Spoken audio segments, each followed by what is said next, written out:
Hello and welcome to episode 407 of the Thinking LSAT podcast. I'm Nathan Fox. With me is Ben Olson. We are the co-founders of LSATdemon.com and the LSAT Demon Daily podcast.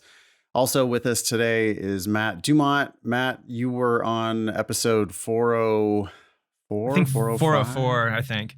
When I was on vacation. You've been with me forever. Matt is a former student of mine from way back in LA, and then became a TA, and then was so useful that I just had to keep hiring him. And he now teaches classes for LSAT Demon and helps manage teachers and does all sorts of useful stuff. Woohoo. Matt, welcome back to the show. Thanks for having me, guys. Before we dive into it, we've got one quick announcement. Ben, you want to talk about this announcement from Law School Admission Council? Yeah, just two small things. Starting July 1st in 2023, they're going to change the name of their Prep Plus to Law Hub Advantage. So if you know what Prep Plus is, well, now it's going to go under a new name, Law Hub Advantage. If you don't know what that is, then don't worry about it. You'll learn about it when you start preparing for the test. And the other thing here is that Law Hub Advantage, starting again on July 1st, will go from $99 a year to $115 a year. That's it. Just FYI. Okay, so we got a price increase and a name change on the mandatory. If you're going to do LSAT prep, you have to have Law Hub Advantage. Okay, that's it. Go back and edit 405 episodes, by the way, of us saying Prep Plus. Or wait, no, Prep Plus, that's only been around for like a few years, huh? Yeah. Yeah. I think since like COVID, right? Since we all went online, it's been like 2 years or so, I think. Okay. And they're rebranding that Law Hub Advantage. Okay. Yeah. Anytime we've said Prep Plus in the past is now Law Hub Advantage. Yep. Matt, we got an email from a listener or student named Mike who gave a podcast suggestion. Can y'all do an episode focusing on Matt D's law school experience? I know he just graduated from Maryland Law, and throughout his 3 years there, it feels like he's at least been on the podcast sharing his time throughout. Well, that's our other podcast, LSAT Demon Daily, and was hoping to hear his final thoughts, advice for incoming students, and just general tidbits now that he's finally through it all. Matt, you want to take us through your law school experience? I don't know. I guess we could ask you more specific questions, but why don't you run with it for a bit? Sure. So yeah, I graduated last month in May. It's about a month ago now, which feels surreal to say that that part of the journey is over. And yet in true like law career fashion, it is but the first of many, many tedious tasks ahead of me. Now it's the bar and then admission to the bar in Maryland and all the future things of my career. But law school, I loved it. I thought it was great. I'm a little bit of an older student. I'm going to be 40 this year, which feels crazy also to say. But I was doing other things in my life and said, hey, I know that this isn't kind of what I want to do. I found or I was like, I'm going to turn back towards what I've always been passionate about, right? To use a buzzword that we don't put in our personal statements, but I've always been interested in politics, policy, legislation, lawmaking, those kind of things. And so I sort of turned towards what could get me in the door at those kind of places. It's not the only way to get there by a lot of reasons, but I was really interested in pursuing a legal career because of the things that I'm interested in. And so I turned towards that, and I found the LSAT. I was very fortunate in finding Nate's little green book on Amazon that was like the 10 commandments of what to do on the LSAT. And I was like, this is speaking to me. This is how I learn. And I happened to live in LA and took Nate's class, begged him to be his TA, and sort of the rest was history. After I sort of began that journey, I turned towards law school. I applied to UCLA and all the kind of schools in the Los Angeles area, but I applied broadly throughout the country. And I ended up finding Maryland as a really good fit for me and my family. I'm married, and so I had to consider those kind of things as well to find a place that would be not only suitable for me to go to school, but also suitable for my wife. And so location was huge, but also the full ride. Maryland was one of the many schools that I got a full ride to. And it really checked all the boxes of, I wanted to be in the DC area. It was a good place for my wife's career in the arts.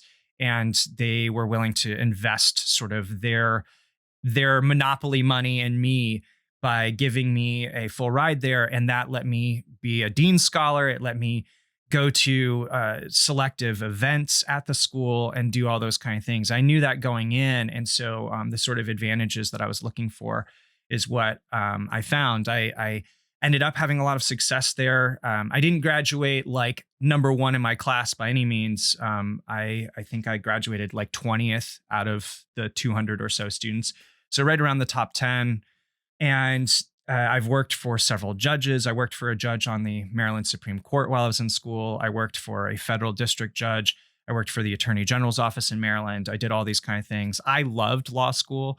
I really enjoyed the work, right? Nate and Ben have talked about this for a long time of like, you might be a lawyer if you get a huge stack of paper and you're like, yes, give me more, pile more on top, right? Yeah.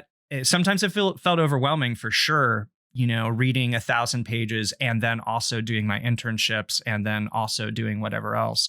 But I found it, I loved the work even when it wasn't a subject matter that I particularly cared about. I still enjoyed reading property law, even though I have no interest in going into that. I feel like that's a good sign that it is a good fit, or at least a potential fit if you enjoy the stuff, even when you, quote, don't enjoy it. And so I feel like I did well. I got acknowledged by various awards and like that kind of stuff as I graduated, which was great. And I'm going to be clerking as a term clerk for one of the justices on the Maryland Supreme Court come the fall. So very exciting for all that stuff. Matt, it's so great to hear because, I mean, Maryland wasn't the highest ranked school you got into, right? But it fit your location, it fit your price. Yep. Did they end up giving you a stipend or it was just full tuition? It's full tuition. From my understanding, Maryland is one of the schools that doesn't necessarily offer a stipend. I did try to negotiate for that, but I'll also caveat that my negotiations were during like the height of the COVID outbreak. And so everyone was being a little bit weird. I think that cycle was just a little weird because of that. But because I don't know that the law schools really knew what the future was going to be and when, like what was going to happen. Were we going to be online? Were we going to be in person? I don't think anyone expected it to sort of last the way it did, but like I didn't get to go on any of my college visits, right? I know that I took that kind of stuff kind of seriously. I wanted to go and make sure that it wasn't a shithole, right? For instance, I went to a couple places in LA and at least one of them was like, I am not going here because this place looks like it hasn't gotten any money since the 70s. And so that was at least a criteria of like not checking the box. So I didn't get to go to any of that kind of stuff. I didn't get to do any of the sort of admissions things that they try to sell you on. I'm a little bit older. I feel like I'm maybe a little savvy in that respect. I hope so anyway, that I could go and just go, hey, I want to see if I like this city. I want to see if I like this area, that kind of thing. But the negotiations were very strange during COVID because schools were like waiving deadlines right and left, but they were also, I think, more conservative with some of their money and that kind of stuff. So I ended up with a full ride at Maryland. I also ended up with full rides at like Ohio State, Penn State, Wisconsin, various other places, University of Richmond. I did not go to UCLA, which I did get into, and they gave me a lot of money, but my wife and I wanted to move back across the country. So that was part of the consideration there. But I also got major money at GW and I chose Maryland instead. I felt like it was a better fit for what I was looking for. I was looking for a smaller school. GW is massive. The price was for sure right. And I also felt like I was being put into the basket of like the special kids, the ones who are going to get the resources thrown at them by Maryland because I was a full scholarship candidate. Was GW a full ride? It was not. If it had been, I may have gone there instead. I don't know. GW, at least when I was negotiating with them, I don't know, like maybe a listener can verify this through their own investigation. But I was negotiating with a whole bunch of full rides. I had full rides to Maryland, Richmond, which are both close to, and then I had close to GW. And then I also had full rides from, quote, comparatively ranked schools like Ohio State, like Wisconsin, who were in the low 30s, and GW was like in the high 20s at that time. So use that for what you will. But when I sent those offers in to GW, they gave me more money. They did. They gave me an extra like $25,000 or something like that. But their maximum at the time was $50,000 a year unless you applied to their binding decision presidential scholarship program. The admissions dean then told me they only give full rides for their binding decision people. They do not give them to any non-binding decision people. And I hadn't applied that way. I don't know if that's actually true or not. That's what I was told. They did not give me a full ride based on that sort of premise. And so I politely declined and went to Maryland instead. So I want to hear about this star treatment that you got. I've talked about it for a long time because I know that these special programs exist, but yeah, I want to hear directly from somebody who was just in it recently. Sure. So the things that at least Maryland did is they had special events and meet and greets and like those kind of things, which every school does. Every school has these kind of things because they want their current students to meet, mingle, and get jobs. But they can't invite 600 students to these meet and greets, especially a meet and greet where they have 30 judges coming and we have space for 200 people total. And so who are they going to bring to those things? Well, they're going to bring the people who got to the top of their class, their grades. So like, of course, always grades.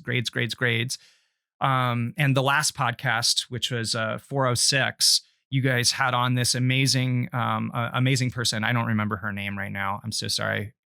Angela Vorpahl? Yeah, Angela Vorpahl. So she was talking about all the kind of things towards how to do that and how to get good grades. And like grades are the focus. And yeah, they are. So students who got good grades that weren't necessarily full scholarships, like the school is not going to leave them completely out in the dark, but they're going to bring in these scholarship kids because it's part of our offer. Like part of my offer to Maryland was, here's your full ride offer. Also, we're going to invite you to the Dean's yearly scholarship luncheon, which is, of course, funded by and hosted by a whole bunch of Maryland alums who can come in and we can meet and mingle with. We get, we get trotted out at to say like, hey, here's where your money is going, donors. Thank you so much. Also, can you write us another check? Well, it's a way for us to not only help the school in that pursuit, but they set us up with people in our career path. They go, hey, you're sitting at this table with a whole bunch of people that can help your career if you meet up with them and speak with them, networking and that kind of stuff. So there's those kind of events. There's also mix and make. Go ahead. So just to clarify, I mean, I think this is exactly what you said, but these are explicit events that were offered to you as part of your scholarship. So it's not just, hey, we're going to give you money, but we are going to invite you to these events because you have a scholarship, regardless of what your GPA ends up being. So some of these events are conditioned based on your GPA. Others they're already there. They're going to happen. Like you're not going to get invited to the scholarship luncheon if you're not as there on the full scholarship. The people that were at that, there was like 30 students total, and it was the 5 or so Dean Scholars, and then it was Diversity Scholars, which are all full ride programs at University of Maryland. And so they're explicitly saying that in my offer letter, that it was like, you will be invited to this type of event. And there was also like the judge meet and mingles. And again, that was like an expectation going in that I knew was going to happen. Again, COVID year was a little weird because we couldn't go in person.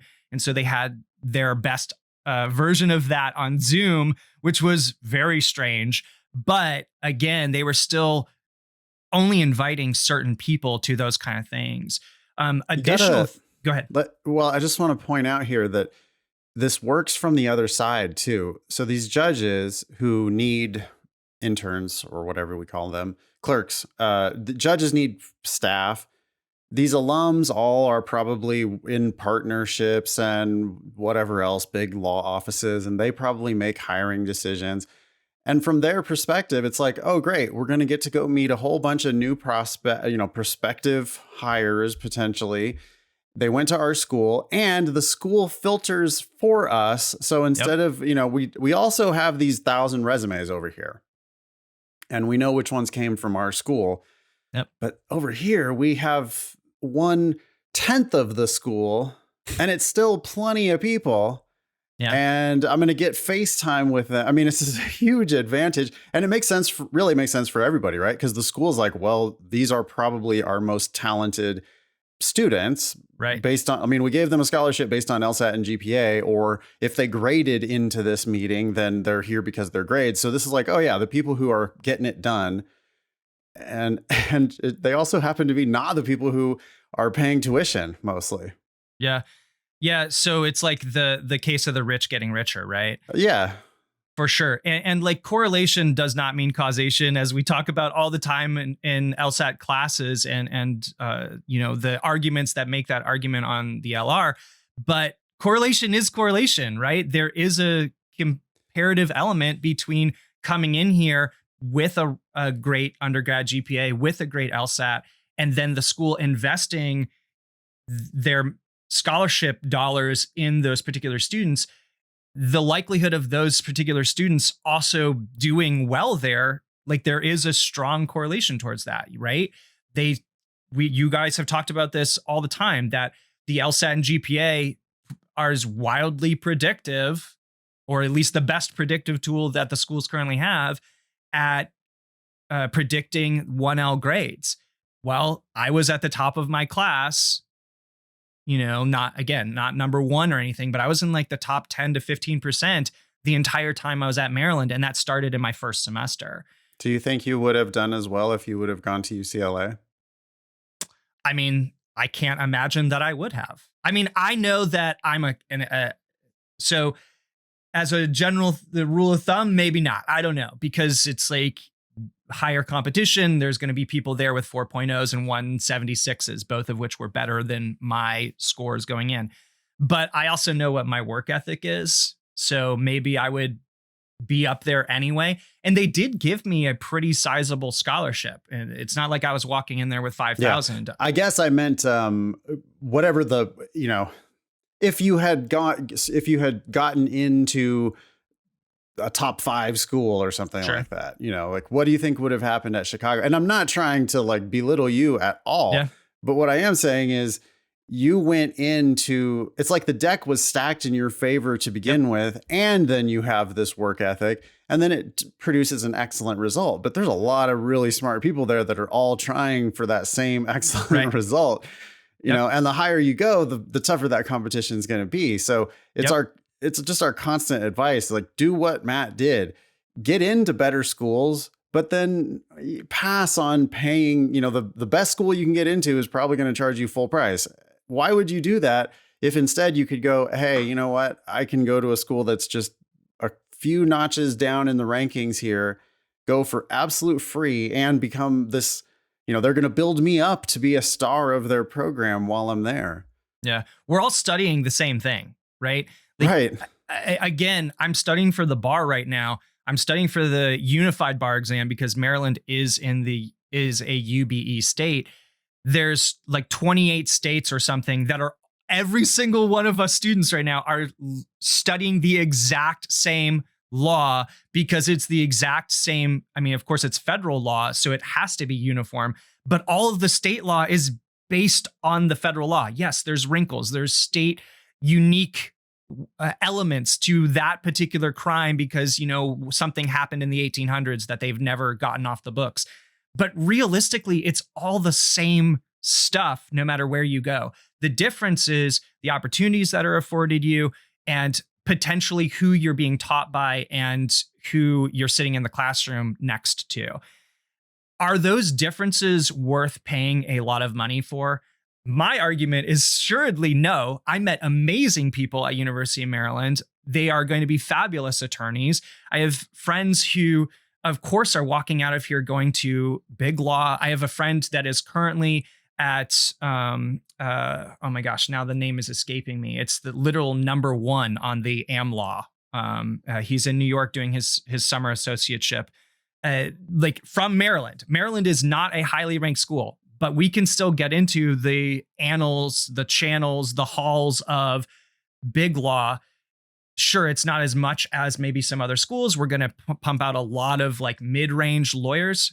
Fine. But if you're at the top of your class, you still have a lot of these doors open to you. We have plenty of people going into federal clerkships, plenty of people going to the government. Why? Because they got good grades. And also, we're next to DC. It's 45 minutes on the train from Baltimore to DC. And so people were working at the SEC. People were working at the DOJ. People were working in the halls of Congress. I had multiple friends work for US senators on the Judiciary Committee or work in their personal offices while we were at Maryland. And so Maryland pumps out plenty of fine lawyers, but it also pumps out plenty of good lawyers. And so if you're coming out with a crap ton of debt at a higher ranked school and you're like at the bottom of the class, what's the difference here? Well, I'm going to go buy a house. That's what the difference is, because I think that our opportunities are actually probably pretty equal. Well, if not better. I mean, Matt, as you talk, I just can't get this out of my mind. Have you heard of the Matthew effect?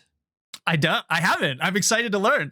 Okay. So I think it's actually, well, it's a scientific term, but I think the word Matthew comes from the Bible. But well, so did my name. So the Matthew effect is a pattern. I'm reading this from Science Direct, a pattern in which those who begin with advantage accumulate more advantage over time, and those who begin with disadvantage become more disadvantaged over time.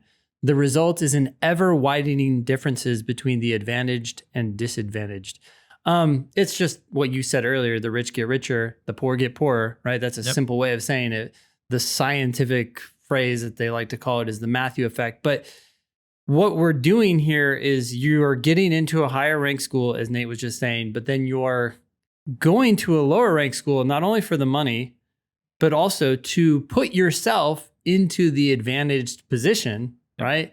And then accrue those benefits, which widen dramatically over time, right? Like even just thinking about the money that you were just talking about, if you buy a house because you don't have this debt, when you're, well, in your case, 40 something, right? But when you're getting out of school versus most people are like late 20s, early 30s. Yeah. Paying off debt for 15 years and then turning around, trying to save up money to then buy a house. It's like, you're so astronomically behind. You can see why this gap just widens dramatically over time. And people are befuddled by that. But it's like, every year you're compounding that difference. Anyways. Yeah, I think the thing that was, this is something that I learned in my undergrad, because I was actually very fortunate to get a full ride to undergrad as well. I worked my butt off for it. I did all the hoop jumping for those kind of things. I also happened to be right place, right time, stars aligned, whatever. But I got a full ride to undergrad as well.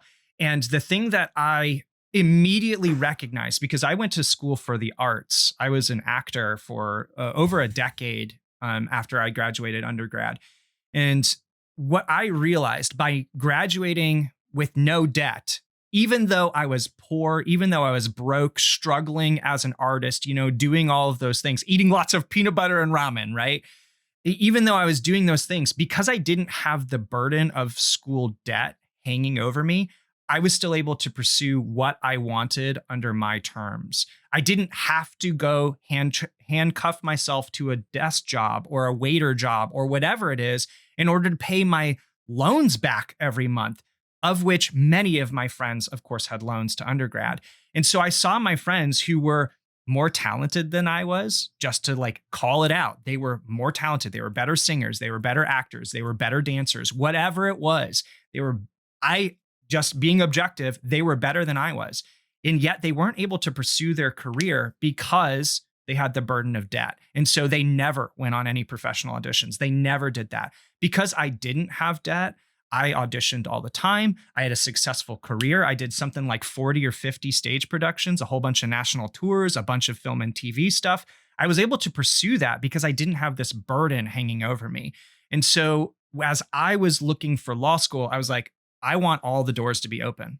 I want to be able to take a job that only pays me $40,000 a year if I all of a sudden decide, you know what, public defender is my job. That's my career path. That's what I want because I give a shit. I want to do that. I don't want to be handcuffed. And of course, there's like income-based repayments and all that kind of stuff, but you still have that debt load burden hanging over you unless you jump through 10 years of hoops and the public interest forgiveness stuff stars align and like all those kind of things. And so from my perspective, it just made so much sense to go to school for free so that I could have all the doors open for me and also stack the cards in my favor for being one of the, you know, quote, special kids and getting those kind of opportunities that no one else was afforded. Like it just made so much sense to me. And because of that, I'm going to go clerk. I don't have to go immediately into a law firm. I, in fact, never want to go into a law firm. I want to work for the government. Like I want to do public interest stuff. I want to do things that aren't going to pay me as well. They're going to pay me comfortably, but they're never going to make me rich. I don't have to worry about paying back my loans, though, of $1,000 or $1,500 or $2,000 a month. I can instead buy a house. What's your next step after the clerkship? Yeah, that's the question, right? So PD? I'm the other side. Oh. Yeah. So my goal is I'm currently actually applying for federal judge clerkships. So I'm currently I'm signed up. I'm going to go work for a justice on the Maryland Supreme Court, doing that for a year, writing the future common laws of Maryland, which sounds crazy and is awesome. And I'm so excited about it. My justice is super great. After that is a question mark because that's a while from now. But I've been applying for a variety of different federal clerkships. I'm going to go do like trial judges or appellate circuit court judges to continue on clerking because I really want to go towards the DOJ. And so getting in with a federal clerkship is a big feather in your cap towards that future career. My goal long-term is to become a federal ethics prosecutor. I want to specifically prosecute ethics crimes by judges and lawyers and politicians and like those kind of things. We need a lot of it. There's a lot of people who think that they don't really have to follow the law. If you follow the news, I don't know, for the past 100 years. But especially more recently. And so I'm really interested in pursuing that sort of course of justice and helping people maybe believe at least a little bit more in the fairness of our system. I don't know. Maybe that's naive. Maybe that's grandiose, but that's what I'd like to do. Mike, in his email, had asked a whole bunch of other questions. Let me just run through the rest of this email to give you some ideas for things that people Sure. might want to hear about. How to study for the scary final exams, interviews and tips on how to do well, classes to take or avoid, to join clubs or not to join clubs. Mike wants to know if you regret working during school, how long someone should expect to study outside of classes. Did you work out during law school? How did you manage your mental health? Is law school cutthroat where you shouldn't help or talk to anyone? Or not really? The more details you can share, the better, according to Mike. Sure. So one of the reasons why I chose University of Maryland was because it was a very collegial environment. There are many schools out there that are very cutthroat. There are even instances within Maryland, certainly, that are cutthroat. But my school was very, very welcoming. And that starts with the staff, the faculty, like that kind of stuff. they all were very like, hey, come, please. Like, we want to create a family. Like, I've been at many of my professors' houses for events with other students and like those kind of things, which I'm sure is not atypical across the spectrum. But my class at Maryland was incredibly supportive. We had multiple people have children, give actual birth to children during law school, which it's like, hey, you want to make law school even more exciting? Like, have a kid. And so multiple of my friends had kids while they were in school. And my class, at least, we set up like gift donations and like food trains and like took care of them and sent them notes and things. I don't know that that's particularly unique, but Maryland is definitely a school we're not at the top. We're not like Harvard, Yale, Stanford, those kind of really top of the top schools. Maybe those schools are more cutthroat. I don't know. I've certainly heard horror stories from places like Georgetown where people were like doing community notes, and then the person who was the owner of the note bank unfriended the other people and then cut them off like right before exams. That seems crazy to me. If you did that at Maryland, you would actually be violating the honor code. So there's some stories out there, but Maryland was very collegial. And so it's one of the reasons why I chose it. I also, to sort of like talk about how much you study outside of class, it's a full-time job outside of and on top of. During 1L, I was probably reading 60 hours a week, like reading, prepping for class, doing the after class prep stuff. And again, I'll leave that to last episode. Angela talked a lot about those kind of things, and she has maybe better guidance for that. I'm anecdotal. I did a lot of reading.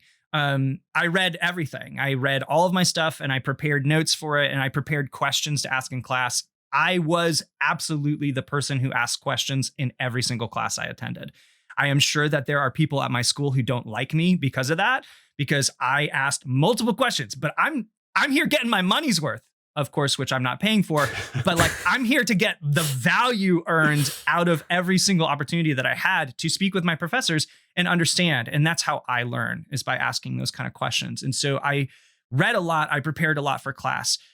That's the people, if you pay for law school, right? If you pay full tuition for law school, you're paying for your education, and you're also paying for a guy like Matt to be in your class with you.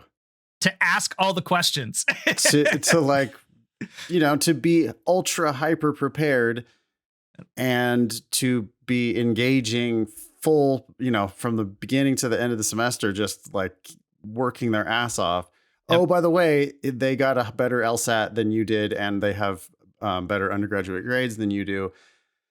Those are the scholarship kids. And if you don't get one of those scholarships, then you're basically sponsoring one. And then you're going to be competing with Matt for grades at the end of the semester. You might beat him, but Matt ended up finishing in the top 10%. Yep. Yeah. So just to like put the nail on that, I Callied, which is like the top grade in a particular class. Not all schools do Callie awards, but I Callied a couple of my classes, certainly not all of them. But like, it's not only did I not pay, you paid for me to get the best grade in your class. So I did that. I directly made sure that you could not get the Callie Award in that class. Yep. In evidence and election law. I did both.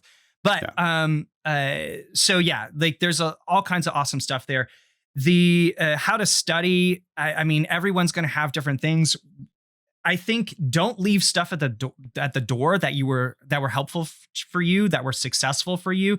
There are going to be a lot of differences in law school, right? Like you don't know what a holding is. You don't know what a case brief is when you show up the first day. At least most people didn't. I certainly didn't. And so you have to learn the lingo, whatever, the wizardry hat. You have to put on that kind of stuff and learn the magic words of law, stare decisis, and all those things.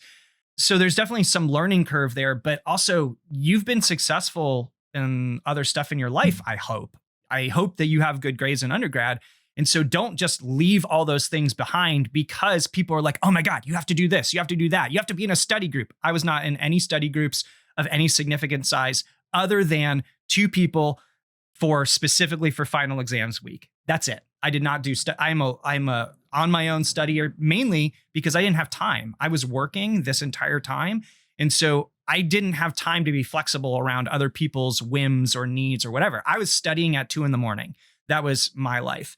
I would kiss my wife goodnight, and then I would go back and hit the books for like another 2 or 3 hours before I would be able to go to bed. And so those, especially during 1L, I was probably reading 60 or 70 hours a week would be my expectation, because there's just so much material that you got to get through. 1L is pretty much the same for everyone. After that, you get all the choices, and I would recommend do things that interest you. Just because it's a bar exam tested thing doesn't mean you should take it. So my suggestion is take what you're interested in. There's a variety of classes after 1L. I took election law. I took things like legislation. I took criminal procedure 2. I took trial advocacy. I took all these interesting classes because I was interested in taking them. Just because it's a bar exam tested thing doesn't mean you should take it. If you're not interested in family law, okay, no one cares. Don't take it. You can learn what you need to for the bar exam in a day, because that's how it's going to be. I learned secure transactions in a day for the bar exam. I'm going to regurgitate some stuff. I'm going to memorize some stuff, regurgitate it, and pass that part of the bar. But you don't need to suffer through 13 weeks or 16 weeks or whatever it is of business associations if you want to be a public defender. If it interests you, sure, take it. But like, the only classes that I would really advise people to take is evidence. Like, you have to take all the 1L classes, but if you don't take evidence, I think you're going to have a lot of trouble with it, because it's so convoluted and it's so sort of weird. Hearsay drives a lot of people crazy. Best evidence rule drives a lot of people crazy. And it's really necessary if you want to be a litigator of any kind. Even if you're just doing a transactional stuff, you still have to be aware of the rules of evidence, because someone's going to litigate that in the future. And so what are you doing about it? So I think if there's any one class that I think it should be required is evidence. The close second to that is maybe criminal procedure. Again, just because it's so weird. The Supreme Court just makes up a bunch of nonsense and says, hey, this is the law, because that's their purview. But I think it's really useful in that respect to take that, because it is very, again, convoluted. But if you're not interested in criminal law, maybe don't take it. Take business associations instead and do that. So I think I answered most of the questions that Mike had. Mental health is like, do what things, surround yourself with people that you love, cut out the people that don't. And do things that make you happy when you can. I went on hikes with my wife. That was every Saturday. That was our day. I would go on a hike with her, and then I'd go back and study. So trying to get out of the house was a good thing towards keeping your mental sanity. Do I regret working during law school? I think I would have gotten better grades. I think I probably would have been even higher in the class if I hadn't. But I don't regret not taking out loans for living expenses. And so there's a mix and match there. Instead, I have a down payment for a house, right? It's like, not only did I not take out loans for those extra expenses, which could be $20,000, $30,000 a year, your rent, your food, all those kind of things. I paid for those things because I worked, but also my wife and I were able to save so that we set ourselves up for the future, right? Instead of constantly being indebted to the past of my education. Did you work out? No. I didn't go climbing for 3 years, which made me really sad. Part of that was COVID. Like, no one was doing any of that stuff for the first year of my law school. And it was really easy to not have that habit after an entire year. But I have started climbing now that I'm studying for the bar, because my schedule is much more flexible. There's just as much work, but I don't have to go to class and do that kind of stuff anymore. So I'm back at the climbing gym now that I'm studying for the bar. Very cool. Yeah. If I had to choose between, well, this question is about mental health, but if I had to choose between meditation and working out, I would definitely choose working out. It definitely resets me. Well, and it's meditative too. Like, depending on what you're kind of working out you're doing, I would argue, like, the climbing is like yoga for me. It is so meditative. It's like I'm focused, I'm doing this, I'm breathing, I'm all that. I feel like a lot of physical exercise has that quality. Awesome, Matt. This is all great to hear. I did have another question way back at the beginning. You're 40, right? And so you must have felt almost. Normally, I'm 39. Okay, almost 39, okay. man. Almost 40. Well, if you were my kid, you'd say, "Oh, you're about 50, right?" They always say like, "Dad, you're turning 60 next year, right?" I'm like, "Okay, thanks, guys. Eat your dinner and go to bed." But no, so like, if for most people who are in that position, they're like, okay, I have to if I'm going to go to law school, I have to go now. Yeah. I don't remember you rushing this process. Did you rush? How long did you take to prepare? I mean, yeah. So I took about a year. I took a cold diagnostic, and now I'm going to misstate the year. I think it was 2018, maybe, or 2018 or 2019. I don't remember. It must have been 2018, like September-ish. I was like, I bought one of those prep test books of 10, turned to test, I think it's 72, which is the first one. It's the one, and it like the first game is the two different sessions or whatever it is of the advertisements. Very noteworthy game. I've taught that game a lot of times, but I turned to that and I was like, I have no idea what this is. I'm going to see what I do. I finished all the questions because, I didn't know anything. And I got a cold diagnostic of 152, which I was like, okay, well, that doesn't seem terrible. It doesn't seem awesome, but it doesn't seem terrible. Just to say this out loud for any listeners, a cold diagnostic in the 150s is great. I have high hopes for you if you scored in the 150s. If you scored in the 140s, I have high hopes for you because that's all very normal. If you're willing to put in the work, you could absolutely get to the 160s, 170s, et cetera, from both those places. But a 150, I'm like, thumbs up, awesome.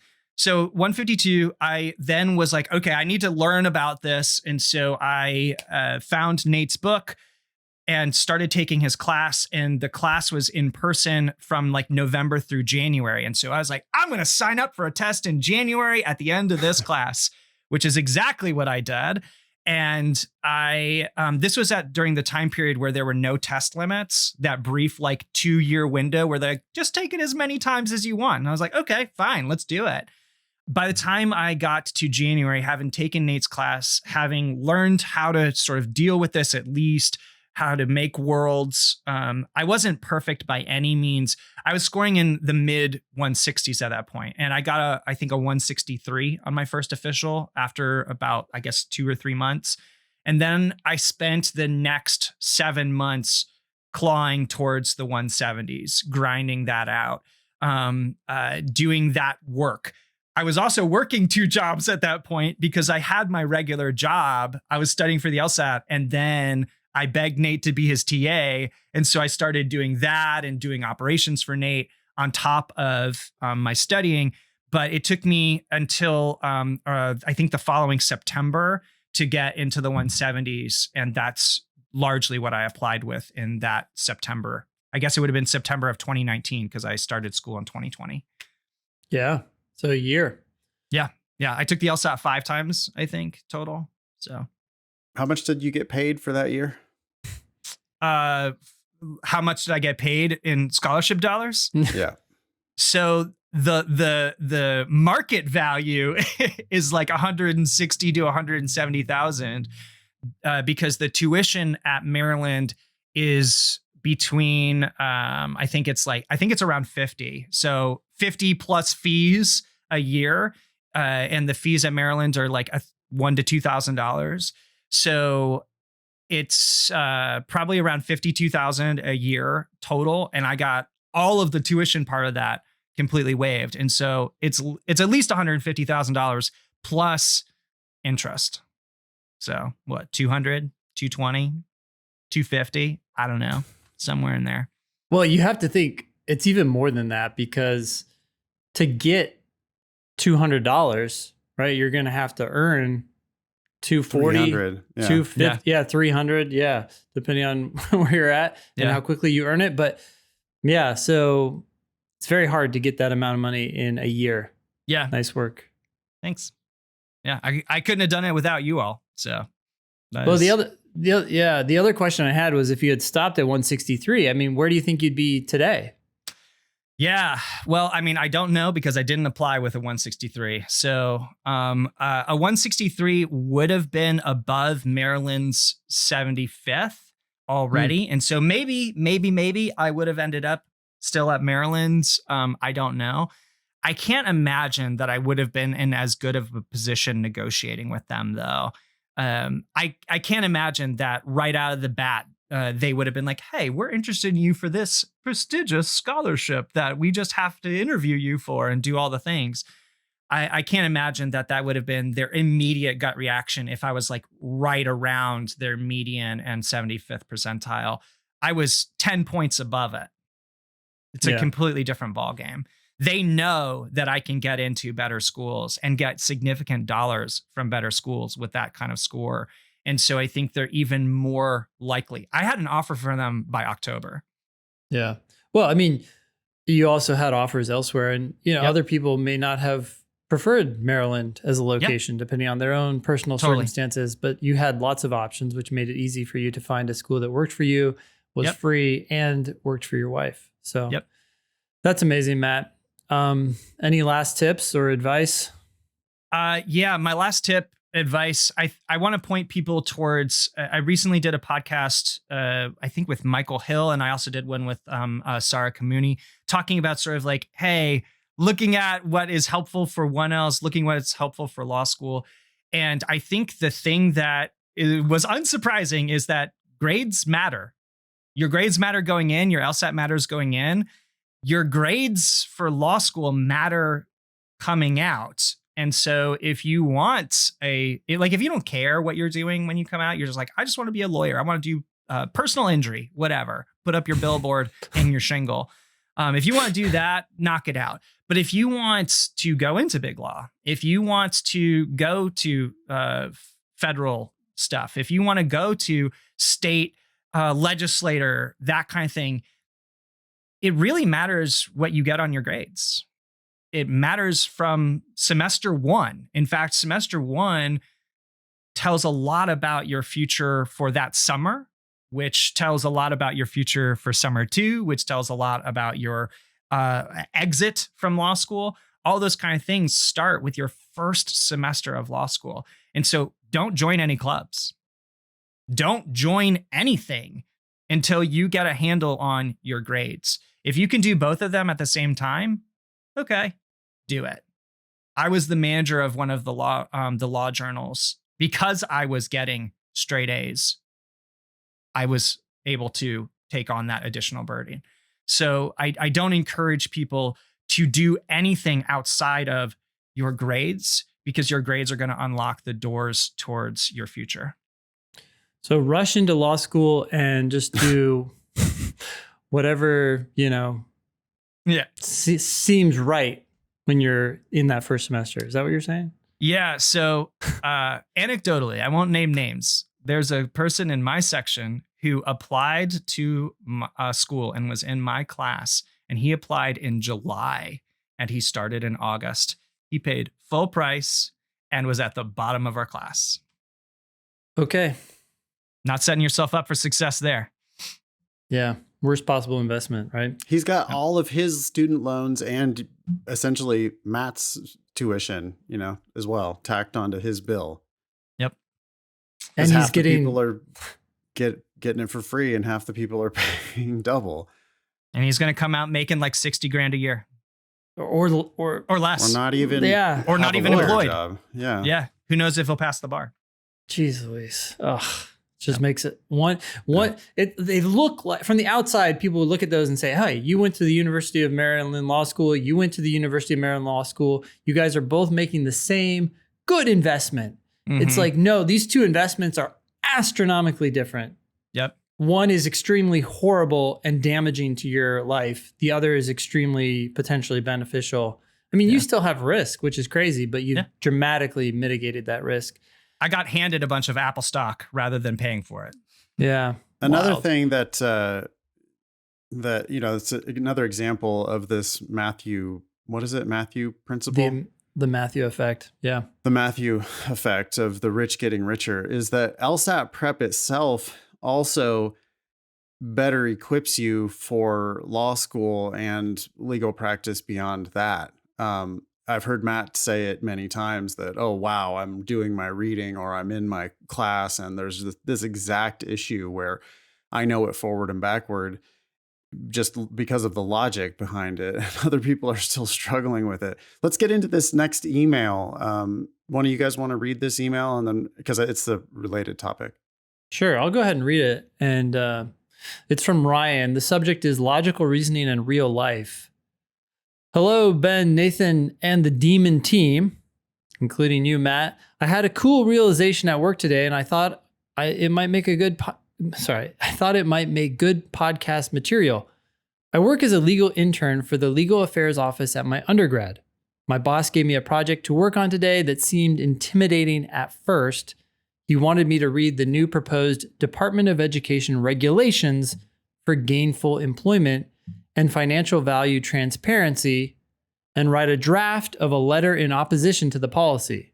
Wow, that's a hefty assignment for a legal intern. Almost seems like I want to give you something to do because I don't know what to give you. At first, this seemed like a big project, but then I realized that this is just like a big LR question. All I had to do is understand the argument that the regulators were trying to make, and I had to point out exactly why it was wrong and write those reasons down. I calmly read the regulations, taking notes of every unintended consequence I could think of, and I wrote them in my draft. My boss loved it, and we are going to send it off soon. Turns out that LR is a lot more like real lawyer work than I realized. Any reactions to that? I mean, I guess that's what we were just saying, but. Yeah, I mean, I'll jump in and say that, yes, like all the time, always, is the LSAT sufficient to prepare you for law school? No, of course not. Is it even necessary? Well, yes, because you have to take something in order to get into school in the first place. You have to take some sort of test for these kind of things. But it really does help prepare you in a number of ways. Logical reasoning is about poking holes in bad arguments. That is good for you if your client comes in with a bad argument. That is good for you if the opposing side has a bad argument. Like, that's literally your job as a litigator. And LR is priming you to spot those kind of things. I have, in my limited legal career, I had the distinct fortune of writing an opinion for the Maryland Supreme Court that slapped down the opposing or the plaintiff's attorney, saying that something was necessary when it was merely a sufficient way to show X, right? And I wrote 30 pages that was essentially saying, no, unfortunately, for another reason, you confused sufficient, or you confused necessary for sufficient, or sufficient for necessary, whatever it was. I don't remember, but it was like something like that. These arguments still exist everywhere. Causation arguments exist everywhere in the legal sphere.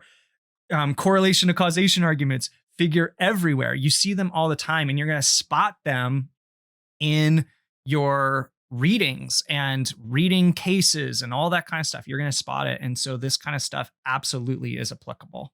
I wanted to point out the reading comprehension part of it here. The step one of this project is, hey, read the new proposed Department of Education regulations for gainful employment and financial value transparency. This person doing this task does not maybe never even heard of gainful employment or financial value transparency. Your job is to be able to learn about those things. So when the LSAT reading comprehension is testing you on these arcane subjects where you're like, what? I don't like econometry. That's a scary word. I don't know anything about that. Yeah, but that's not your job to know things about that. Your job is to learn things about that. And so, if we take somebody from, let's say, they're getting 12 points on reading comp, and by the time they're done studying for the LSAT, they're getting 18 or 20 points on reading comp. That's a fairly normal improvement. if we can get somebody to make that kind of an improvement, they've like learned how to read in a detail-oriented way and be comfortable with strange topics, and then just get what there is to be gotten and harvest out those points. Well, I mean, that's what this intern is going to have to do here. Yeah. Read all of this, understand it, and then, oh, by the way, start making points against it, which I agree is more of a logical reasoning exercise. But that first exercise is straight up reading comp. Yeah. Eric notes here that Demon Daily episode 237 is excellent. That's titled, Does the LSAT Prepare You for Law School? So you can also just Google that, LSAT Demon Daily. I guess we've talked about that more. I don't even know who's on that episode, but I think it's me and Becca, I think. Oh, cool. Oh, yeah, All right. yeah, right. Yeah, that's right. You did that whole episode about that. Okay, excellent. Matt, you want to read this next one from Allie? Sure. It says, hello, my name is Allie, and I am early on in my LSAT/law school application process. I am an alternative student. Wait. What? I don't know what that means. She didn't want to say non-traditional, so. Yeah, I think she's trying to dodge that. 29 is so average. I don't know why people think that that's a special, different thing. Okay. Yeah, the just to. I mean, Matt's 50, so yeah, 20. Ben's 60. Yeah. Yeah. Allie, so the average age of an incoming 1L from most law schools is like 24 to 30. You're right in the meat of that. You no one's going to bat an eye. No one batted an eye at the fact that I was in my late 30s. I think you're fine. You're not an alternative student, and so you probably shouldn't say that. And I plan on enrolling in a part-time law school program or an accredited online program once I'm at that step so I can continue working. As someone who already has a master's degree in education, I realize that where you obtain your degree matters a whole lot less than the actual degree itself. Is the same to be said about law school? ? I know I hear a lot about top-ranked schools, but at the end of the day, as long as school is accredited, does it really matter where you obtain your degree? Thanks, Allie. We were just talking a lot about going a few clicks down in the rankings to take a scholarship offer. That's not the same thing as saying all schools are fungible. That's exactly what I was going to say. We're trying to get you to go to the best school you can go to for free, which I think is the right compromise, right? Well, it's just we're dealing with two issues at once. Law schools are wildly overpriced, largely, I think, because they let many students go for free. So they're just way overpriced for the people who are paying full price. So we definitely tell people don't pay more for prestige.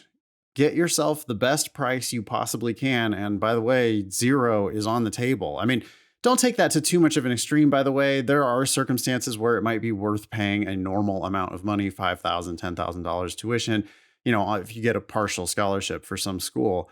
We want you to pay as little as you can pay, but we also then, that said, we want you to go to the best school that allows you to invest a reasonable amount of money, or 0.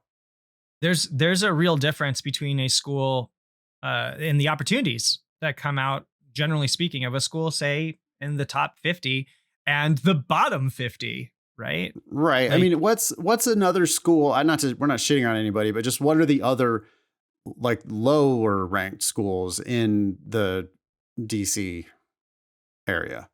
So even just across town from me at University of Maryland, there's University of Baltimore. And so University of Maryland's typically hovering in like the low 40s. University of Baltimore is somewhere around like 110, 120. That's a school that I'm sure you didn't even apply to. If you would have applied, you probably would have been able to go there for free as well. But clearly for you, Maryland is a better choice. And if those were your only two choices, it might actually be worth paying a little bit for Maryland. Yep. Because, I mean, talk about just the differences in job opportunities from those two schools. Well, if you look at the Maryland judiciary, almost all the judges that are here sitting on the bench from the state of Maryland, circuit judges, district judges, even a lot of the appellate judges, many of them came from the University of Maryland? How many of them came from University of Baltimore? It's a much, much smaller number. University of Baltimore certainly creates plenty competent lawyers. I've worked for and under and with University of Baltimore students and University of Baltimore lawyers. They are perfectly competent, but there's different doors that are potentially opened because the judges come and check out University of Maryland and mix and mingle with the students at With the the higher people in ranked the school. top of the class at University of Maryland is going to have these opportunities. Yep. The top of the class at University of Baltimore they're going to also get some opportunities, but they're different opportunities. Yep. For sure. This is a little bit of a tangent, but it's related to Allie's question. I'm curious what you guys think of this analogy. I'm trying to think of an analogy for how we think about rankings. I think, first of all, the rankings are an illusion in the sense that when you rank schools 1, 2, 3, 4, 5, you're suggesting that there is a granular difference between those schools and that I shouldn't really talk about the top schools because if there is a difference, it might exist at the top. But as you go down the list, right, the difference between a school that's ranked 22 versus a school that's ranked 23, there has this perceived difference in value, but there is no difference between a school that's ranked 22 and a school that's ranked 23.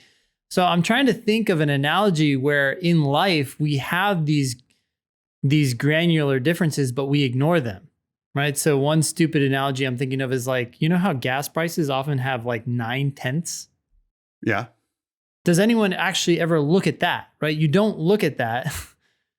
But if they had, 9/10 or 8/10, you would just ignore that information. But when we look at a ranking system, we somehow still somehow we give more value to the school that's ranked 22 versus the one that's ranked 23 or 24. And you really need to let go of that. It's like all those schools need to be batched together and just say, oh, those schools are the same. But people don't do that because I think there is some issue when you zoom in that close. Yeah. Right. It's, oh my God. If we own you're only looking at a chart of the schools in the top 20, right? Mm-hmm. Or in the 20s, let's say. And then if you rank those 1, 2, 3, 4, 5, 6, 7, 8, 9, 10, then you've got this like huge difference, right? Well, the difference between 1 and 2, that's 100%. But it's really the difference between 21 and 22, which is a, nothing difference, 5% difference. Well, I would argue there's actually 0% difference. I don't even know if the differences are quantifiable at that time. It's just a function of the randomness of how the rankers decide to. Is rankers a word? Yeah. The people who do ranking. Yeah. But there's going to be meaningful differences when we're talking about a school that's ranked 150th versus a school that's ranked 40th. Because now we're talking about look at the employment outcomes, right? Which the new law school rankings are based more on employment outcomes, which is great. So we should then see more people like working. Yeah. Look at the bar passage. A bar passage and actual working attorneys from those better ranked schools. Yeah. All right. You think we answered Allie's question? Yeah. Cool. I can read the next one. This is from Anonymous. The subject is new ABA approved exam. Hi, Nathan and Ben. What do you think about the new ABA approved exam for the University of Arizona Law School? Have never heard about this. What is this? Okay, I'm going to click on this Reuters link. New law school admissions test developed by University of Arizona gets ABA approval. A law school entrance exam developed by the University of Arizona James E. Rogers College of Law has won approval from the ABA. It's now the third test. We've got the LSAT, the GRE, and this JD Next. Is that what they're calling it? That's what it's called. Okay. The JDN. Okay. Other schools can request ABA permission to use it when admitting students, said University of Arizona Dean Mark Miller. No other schools, though, have taken that step. Yeah, I don't know. You can read more about this online if you want. I think it affects absolutely nobody right now. I mean, well, not literally nobody, but it affects people who are going to apply to University of Arizona Law School only because otherwise you're going to have to take the LSAT anyway.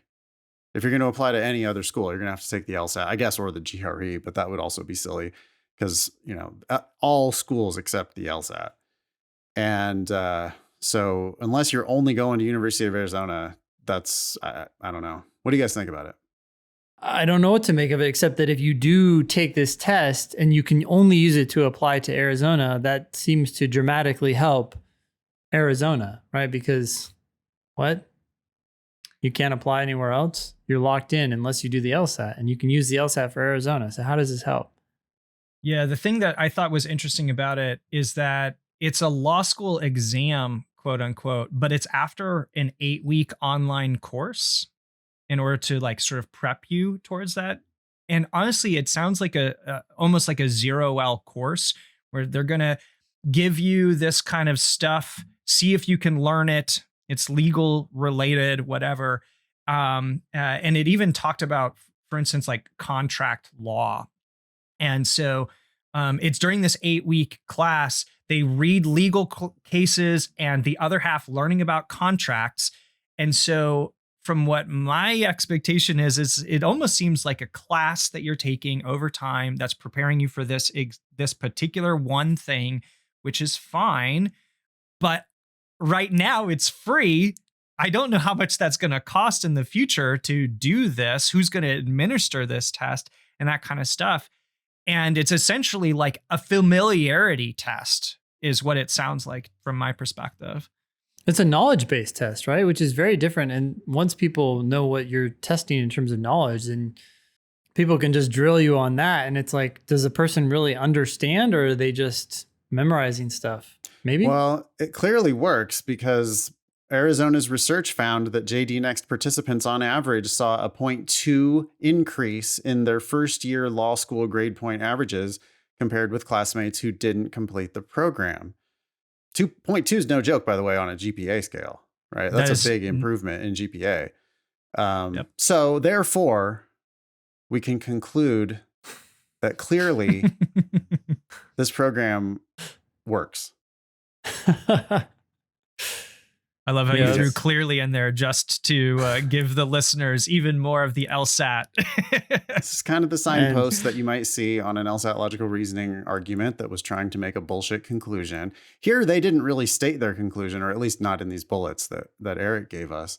But, they're trying to say, oh, this works because, look, it increases students' grades. What are you guys going to say as LSAT teachers to attack that proposition? My attack on that is that doesn't necessarily mean that they're going to do well elsewhere. Maybe they tailored it, for instance, to Arizona's materials that they're immediately going to approach and relearn. So they've already had successful sort of experience towards that material. And it just doesn't, just because it was successful here doesn't mean it'll be successful literally anywhere else. Okay, great. You found it at Arizona. So what? I think the bigger problem here too, right, is the use of the word increase. They saw a 0.2 increase in their first year law school grade point averages. What grades would they have gotten had they not done this course? That we have a selection problem here. The people who selected or decided to do this are also probably the people who are go-getters, and like, yeah, they may have gotten this higher GPA anyway. So I take issue with the word increase. Yeah, well, okay, so I think they are like grammatically, that's wrong, right? You could say that they did 0.2 better than their classmates who didn't complete the program. But that's not a 0.2 increase because it's two different groups of people. It's the people who did the program. They ended up 0.2 higher than the people who didn't do the program. Yeah. Then, as you suggest, there's an obvious problem here with selection bias. What if the people who drop out of the program are people who just drop out of things, period, right? Like there was a little bit of a gauntlet that they had to run to go through this program. And if the people who made it through the program, now it's a different group of people, right? The group of people who didn't complete the program, we can presume that those are just average University of Arizona law school students. The people who did complete the program, well, now they've got this special thing. They were, they either made this they made an investment of time. They jumped through all the hoops. They're the type of people who do better in these types of situations. So did it cause them to be better? Or did it just select for people who are going to be better? Yeah. Yeah, I'll point out that my school had a 0L program because my contracts professor was writing a book, and it was like a similar thing. It was like 3 weeks. We learned about contract law, but we also learned about like law school in general. Of the 20 people that were in that class, I think we had the person who placed second in our class. We had 3 people in the top 10. We had a whole bunch of people that graduated cum laude. Like, it was the people who did that, per what Nate was just talking. Anecdotally, it was all the people that ended up being at the top of my class anyway. It wasn't because of that contracts class that got us there. It was we were the type of people that wanted to do that anyway to get a jump on things. Yeah, you saw that and you're like, cool, that's the kind of thing I want to do. And you a bunch of other people were like, it was an opportunity. And you said yes. I selected into it and I said yes. Yeah. Yeah. All right. So I think that last little bit of news affects pretty much nobody. We'll see though, right? Maybe all the law schools will line up to get this new JD Next exam at their schools. And if they do, then that'll be something we'll talk about on the show. Anything else we need to talk about before we wrap it up? Oh, thanks for coming on the show, Matt. Yeah, thanks for having me, so guys. much. Matt DuMont is an LSAT teacher and manager of teachers with us at LSAT Demon, and a new graduate of University of Maryland Law, and a soon-to-be bar. What do they call it? When you're barred attorney. A barred attorney in the state of Maryland. We'll see. Knock on wood for me passing the bar. He's going to be a prosecutor, though, so hopefully you never run across him in your daily life. Thanks for having me, guys. Thanks, Matt. Be LSAT famous. Please ask questions or share news with us at thinkinglsat.com. If you have questions about the LSAT Demon, you can email help@lsatdemon.com. Please check out our other podcast, LSAT Demon Daily. Thanks again to Matt DuMont. That was episode 407 of the Thinking LSAT podcast. Thanks all y'all for listening. Nice knowing you. Don't pay for law school.